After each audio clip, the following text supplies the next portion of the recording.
નમસ્કાર, હું રાહુલ વેગડા એશિયાના સૌથી જૂના અખબાર મુંબઈ સમાચારના ડિજિટલ પ્લેટફોર્મ પર આપનું સ્વાગત કરું છું. ચાલો જોઈએ આજની મુખ્ય હેડલાઇન્સ.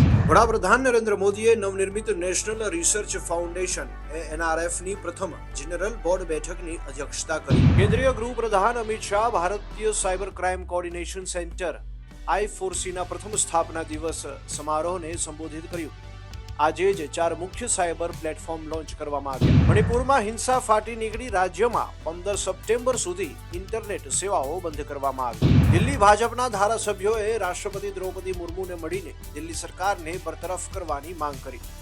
રાષ્ટ્રપતિને આવેદન પાઠવવામાં આવ્યું, જેમાં દાવો કર્યો હતો કે મુખ્યમંત્રી અરવિંદ કેજરીવાલની જેલમાં જવાથી બંધારણીય કટોકટી સર્જાઈ છે. કચ્છના અંજાર ગલપાદર રોડ પર આવેલી જીનસ ઇલેક્ટ્રોટેક કંપનીમાં આગ ફાટી નીકળી 8 ફાયર ટીમ ઘટના સ્થળે હાજર.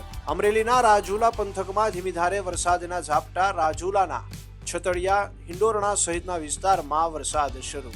ભાવનગર શહેરના અંબાચોક મુખ્ય બજારમાં મકાનની દિવાલ ધરાશયી થઈ. એક મહિલા સહિત 2 લોકોને ઈજા. ફાયર વિભાગે ઘટના સ્થળ પર પહોંચી કામગીરી હાથ ધરી. રાજકોટ મનપા આરોગ્ય વિભાગની પટેલ પેંડાની દુકાનમાં રેડ. અખાદ્ય મીઠા માવાનો જથ્થો ઝડપી પાડવામાં આવ્યો. કોલ્ડ સ્ટોરેજમાં રાખેલ 2600 કિલો મીઠાનો માવો અખાદ્ય જથ્થો પકડી પાડ્યો. અમદાવાદમાં વકર્યો રોગચાળો. સપ્ટેમ્બરના પ્રથમ અઠવાડિયામાં જ નોંધાયા ડેન્ગ્યુના 172, ઝાડા ઉલટી અને ટાઇફોઇડના 146 કેસો. આરોગ્ય વિભાગ બન્યું સતર્ક.